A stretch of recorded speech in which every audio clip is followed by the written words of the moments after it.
મિત્રો નમસ્કાર પ્રણામ. લગભગ રાતે 3 વાગે એક ડોગ અહીંયા કણે પાટા નીચે આવી ગયું છે. તો આપણે શું નામ તમારું? નામ?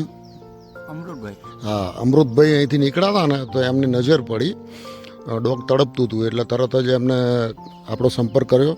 અત્યારે અહીંયા આવ્યા છે. આ લગભગ બીજો કેસ છે હમણાં આ અઠવાડિયા 10 દિવસની અંદર. એક બીજું ડોગ બી હતું, એને બી 3 પગ ને એક પૂંછડી કપાઈ ગઈ હતી. તો જો કે એ તો લગભગ 8-9 દિવસ હોસ્પિટલમાં સારવાર હેઠળ રહ્યું અને પછી એક્સપાયર થઈ ગયું. તો આની બી એવી જ હાલત છે. આના 2 પગ કપાઈ ગયેલા છે, ત્રણ કપાઈ ગયા હે ને ચેપ. હા, એટલે આગળનું બધું સાફ જ થઈ ગયું છે, સમજો ને, બધું હાડકા દેખાય છે એના. એટલે ત્રણ પગ એના કપાઈ ગયા છે. એ જ પોઝિશન છે ગઈ ફેરે જે વિડીયો આપણે લીધો હતો ને, એ જ પોઝિશન છે.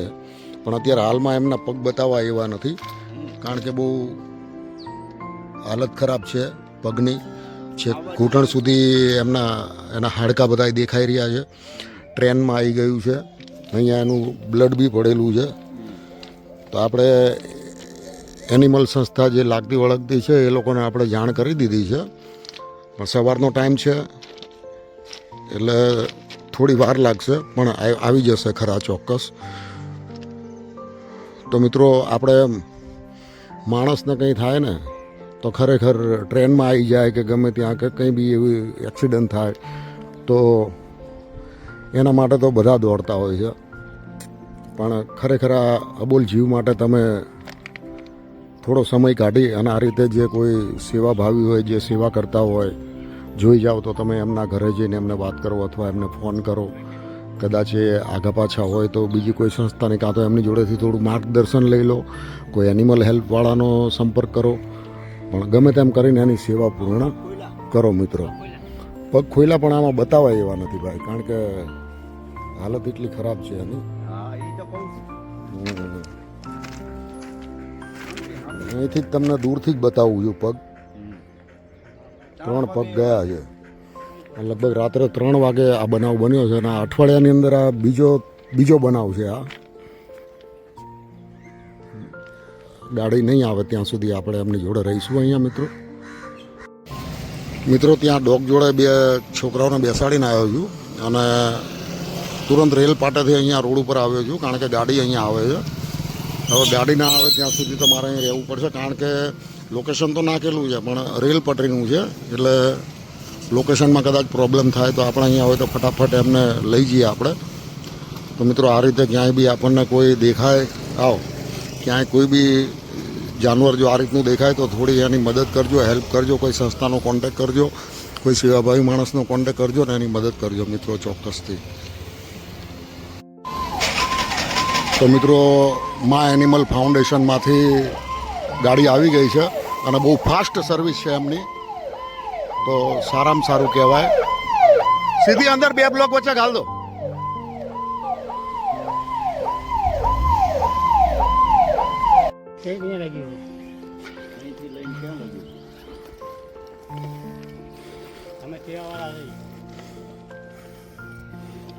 કારણ કે એને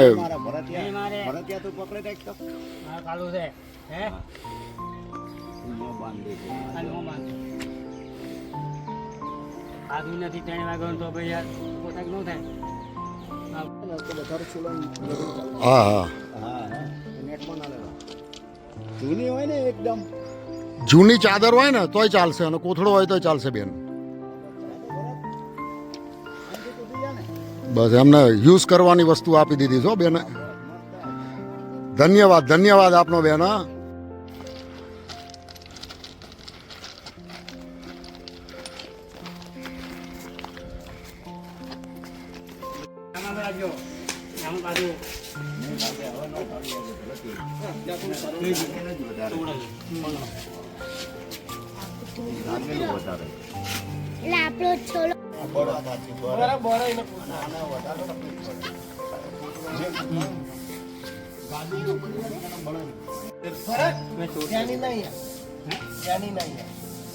લાલભાઈ નું નામ આલે એટલે નથી.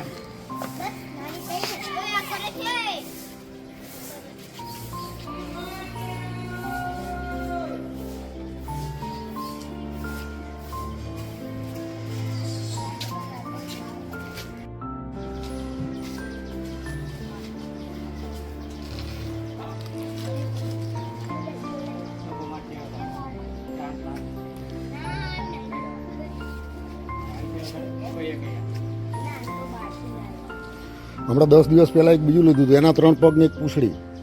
8 દિવસ રહ્યું હોસ્પિટલમાં, એ એક્સપાયર થઈ ગયું. ડોક્ટર હા ડોગ. બની આપો થઈ ગયું પેલો કાપો હમ.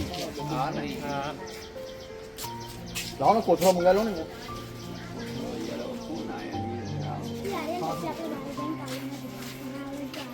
ગુજરાત से बोलते हो तो हमारा तो अहमदाबाद गुजरात में है।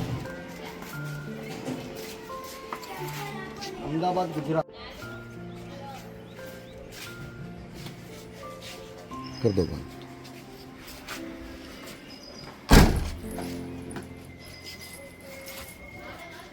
ચલો સાહેબ, આપનો ખૂબ ખૂબ ધન્યવાદ. આપ એક કોલ ઉપર ફટાફટ આવી ગયા. મને લાગે તમે થોડા ઉતાવળમાં હતા તો બી આવી ગયા. ચલો કંઈ વાંધો નહીં, ફટાફટ એમને પહોંચાડો. હા ને?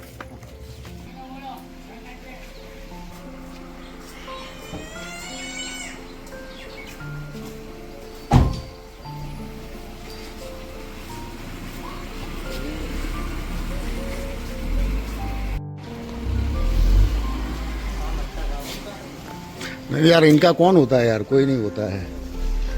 મિત્રો, આ રીતે આપણને ક્યાં બી કોઈ ડોગ જો આવી પોઝિશનમાં દેખાય. આ રેલ પટરીનો બીજો કેસ છે હમણાં 10 દિવસની અંદર, અને આ બીજું ડોગ આપણે હોસ્પિટલ ખાતે પહોંચાડીએ છીએ.